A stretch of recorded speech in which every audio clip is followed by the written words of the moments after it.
What is up, ladies and gentlemen? Welcome back to another episode of Rain Day Gaming. My name is Rain Day, and today I have a special treat of a video. You know what's going to be good? When I had another video planned and I played this game and I said, okay, wait, no, this needs to be the video for today. Some actual gameplay of Season 3 if you haven't caught that already. For those who haven't, this should be exciting. You see the new map, a lot of new areas. And then, of course, for those who already know about it, we're going to show off one of the most interesting and potentially most controversial changes in this meta. The new G7 Scout, as I kind of get poked there in the gameplay. Picking up the flatline as well, new buffs. I'll show you that one as well throughout most of the gameplay. Also, but the G7 Scout, I want to talk so much about it.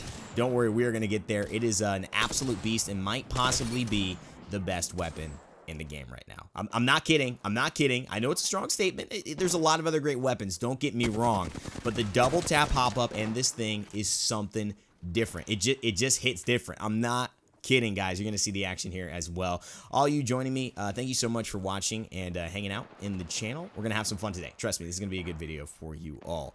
Trying to chase this team down, and this is kind of what I love about this new map, this new area as well. Really a lot of nice open fights. Thought that was my, didn't think that was my teammate. The name disappeared under the bridge for some reason. A couple of headshots there, or close to headshots, broke the armor. He's going to probably push us. We've got the Gibraltar new buff, and we'll talk about that too, which means that he obviously gets changes to how fast he heals in the shield, and all teammates get that as well. So I knew my teammate was healing, and honestly on the downswing, so I threw that down there for them in a bigger priority. Actually allowed the Pathfinder to think he could push me, and then turn around, used the pillar, and actually ended up finding the kill.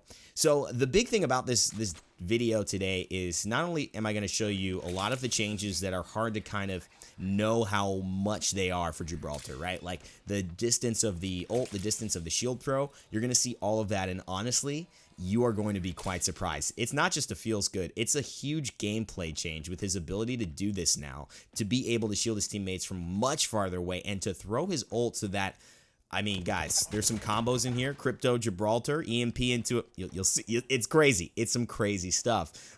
Some more action happening as well. And this is kind of like a crazy engagement here. See the crypto drone.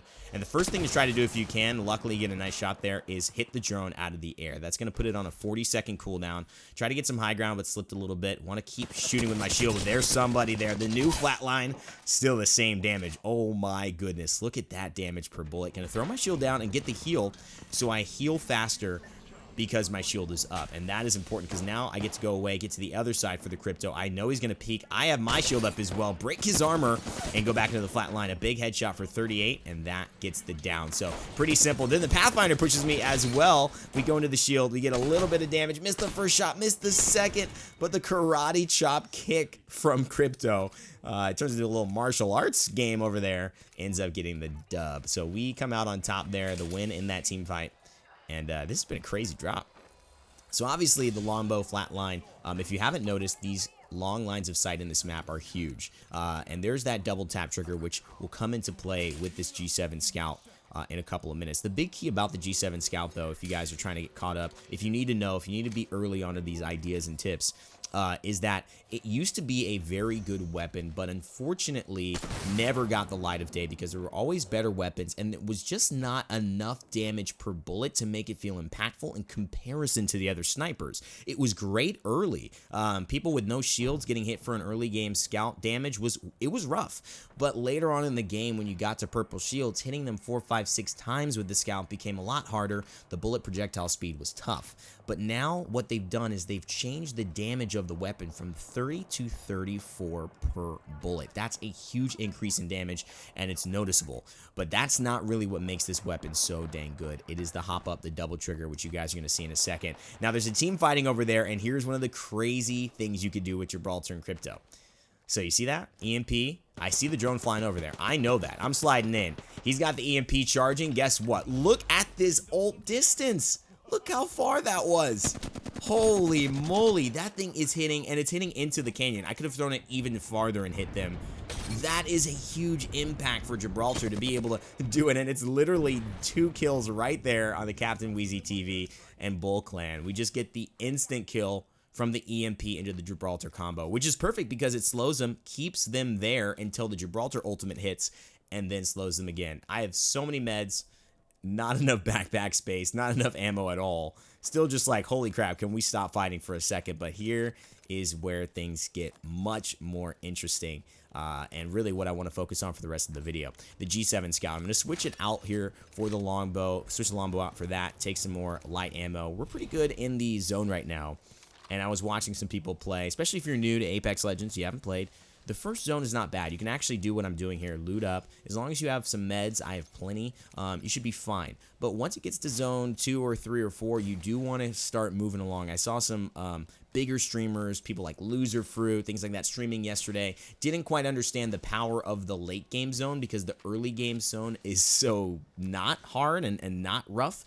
Therefore, I would just leave that as an idea. So let's talk about the double tap trigger. The thing about the double tap trigger is a lot of people talked about the EVA 8. And in my opinion, the EVA 8, as we catch a little train right here, this is like butler service right there. Just right on command. Just need a train ride out of the zone. Look at this. Just super cool, man. I love this about Season 3. But the EVA 8 has basically, I don't know, man, fallen by the wayside for me as far as the highlight. I think the secret highlight of this patch and the double tap specifically is the G7 Scout. And the reason is pretty simple. Shroud was talking about this in his stream the other day, and I noticed this as well in my own play. 1, the rate of fire is really, really good. 2, the damage buff is meaningful, especially when you're shooting 2 bullets, because it allows your gun to now not fire once, but fire twice. 2, the recoil. 3, the recoil kick.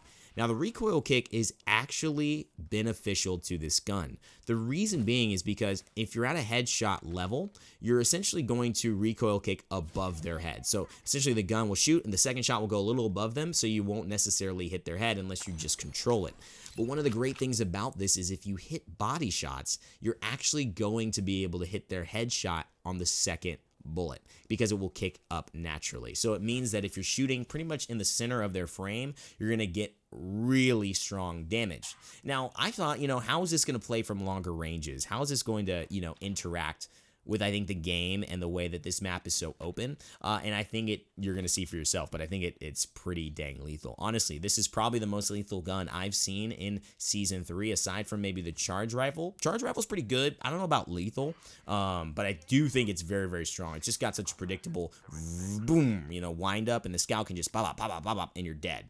And so that's one of the things I love about it. It's really instant burst. It's pretty flexible mid to close range, and the long range component is so much better because of the higher damage per bullet that it really is meaningful to hit these long range shots and just poke people's armor and shield.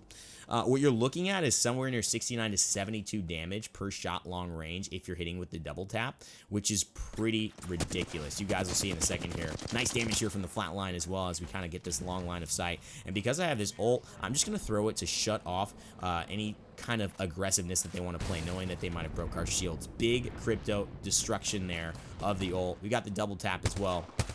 As you can see, fire rate's pretty quick, but I take a lot of damage, and now I'm going into my dome. Now, the one thing I noticed is that my dome shield is down, and it did... Look at this. See how it's still going? So the length of time that it said for my Phoenix kit to heal ended up happening, but my dome shield essentially disappeared midway through, and it seems like I was out of my dome shield enough to where the passive of healing faster ended up disappearing. So I don't know if that just means if you step out once, if you step out and your dome shield gets destroyed, if it runs off cooldown. I don't know what that is, but as you can see, it said it was completed, but it ended up still having to finish off the normal rate of the Phoenix kit, which was very, very interesting. High ground here as well, important to control. I'm trying to just guard this. I know my teammates are fighting down below. Not trying to do anything too much here, but do see some shots still coming back for me. Look at that, 69, 33, 33 from that range. Already broke armor so quickly. Gonna throw the shield up one more time. And Edgy Hamburger getting a lot of kills as well. I wonder how he feels about chicken wings, Edgy Hamburger. Look at this damage, though, man. 57, 36, already bursted down. And that's about it. The one thing I think, it does maybe struggle with is, like, those single impact, like, let me get 50 damage onto this lower player, because you're having to, hit it a little bit of a wider space with the recoil pattern. But holy moly, dude, this gun is so dang good. And the other reason I love it, and here's the other big point that I think a lot of people are maybe not looking at, as EMP comes in. Oh, man. Huge stuff as far as trying to finish us off. I think that was a team that had to be below or somewhere else scouting from a long way away. It doesn't feel like they were able to push, as we do get the anvil receiver onto our flat line. But I do feel like, you know, scouts a little bit better with wider room to work, like I said, a body. If you have to just hit their head or a singular target, sometimes you're going to see like just a longbow shot, maybe a flatline anvil or R301 anvil, maybe a little bit more efficient as just boom, boom, finishing them off. My teammate asking for some shield cells as well. Guys, let me know what you think about this. I mean, obviously seeing it, the sniper play is huge. I think the big takeaway from today and my gameplay session so far, if you guys are just honestly asking my own impressions of Season 2, is that snipers are real, like almost needed. Like you cannot interact in Season 2. Think about running around right now trying to fight with an EVA 8 and an R99.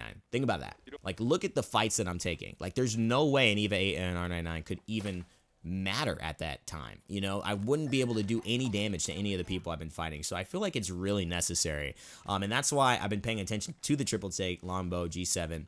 And I think the G7 with the double tap comes out on top, guys. I think it's my favorite sniper right now. I'm just so happy about it.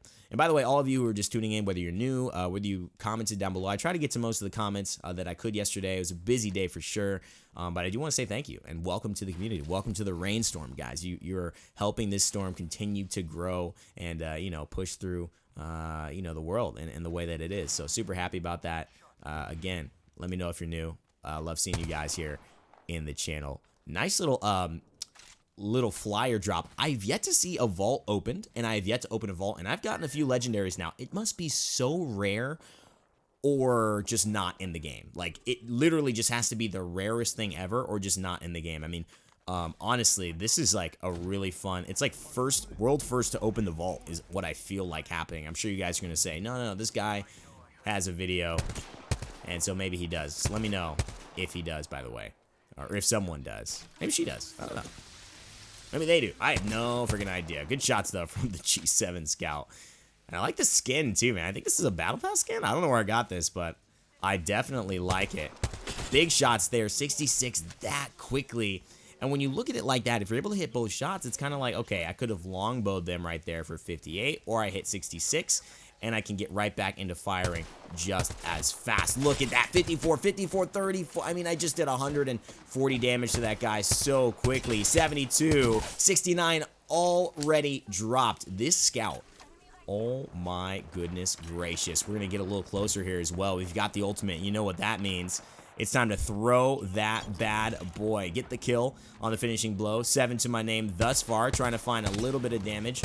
And I know that charge rifle guy is probably the most important for me to finish off. They're running, and I just wanted to play a little safer. They know they need to get out of my ultimate. The big thing, though, is despite the throwing distance being buffed, the shield distance being buffed for me to throw that as well. Unfortunately, it doesn't last as long, so that's a big key as well. 57 again and 36. It's broken. That's it. A 2-time scope on this bad boy is so useful. Trying to finish it off though. Big shots here from the flat line. A little bit of headshot damage, but I've got to reload. And trying to use the scout to finish him off. 34. My teammate knocks him as well. Gonna slide in, trying to get the damage. It seems like, oh my god, they're going for the res. Not a good play. Don't want to get destroyed. R99 is still pretty good. The shield is not up. Just comes off cooldown. And that's the game. So I thought it was fun. And I honestly think it's great to showcase the new Gibby buffs. I think it's great to look at the scout and kind of bring up the conversation. How strong is it? Do you guys think it's too strong? Do you think it's not strong enough? Do you think that it's just weird and awkward? Haven't gotten used to it yet? I think if you get used to it, this is going to be the premier, if not one of the premier snipers in Apex Legends Season 3. Let me know what you guys think in the comment section below. That's it for me. As always, leave a like if you enjoyed it. Subscribe for more. Never give up. Never stop gaming. I'll see you all next time.